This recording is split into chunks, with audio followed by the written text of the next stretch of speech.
Samantha career కు మైలురాయిగా నిలిచిన cinema ఏం మాయ చేసావే.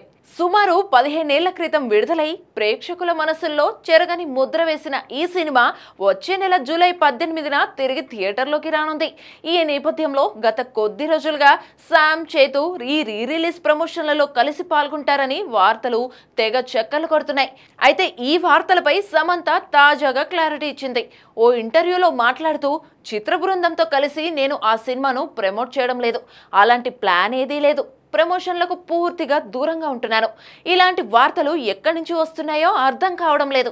అభిమానులు నటీనటులు కలిసి సినిమాను ప్రమోట్ చేస్తారని ఊహించుకుని ఉండవచ్చు, కానీ ఒకరి జీవితం ప్రేక్షకుల ఊహల మీద ఆధారపడి ఉండదు అని సమంత చెప్పుకొచ్చింది. దీంతో సమంత ఏ మాయ చేసావే సినిమా ప్రమోషన్స్ కు రావడం లేదని తేలిపోయింది. ఇక తన తొలి సినిమా షూటింగ్ రోజులను కూడా గుర్తు చేసుకుంది శామ్. నిజం చెప్పాలంటే నేను షూటింగ్ లో పాల్గొన్న తొలి చిత్రం మాస్కోవెన్ కావేరి. అందులో నా స్నేహితుడు రాహుల్ రవీంద్రన్ హీరోగా నటించాడు. ఆ సినిమాకు సంబంధించిన విషయాలు నాకు పెద్దగా గుర్తులేదు, ఎందుకంటే తొలి రోజు షూట్ అయిన వెంటనే చాలా రోజుల పాటు విరామం ఇచ్చారు. ఆ తర్వాత మళ్ళీ ఎప్పుడో మొదలు పెట్టారు. దానివల్ల సినిమా విశేషాలు పెద్దగా గుర్తులేవు. కానీ నా రెండో చిత్రం ఏం మాయ చేసావేకు సంబంధించిన అన్ని విషయాలు నాకు గుర్తున్నాయి అని తెలిపింది సమంత.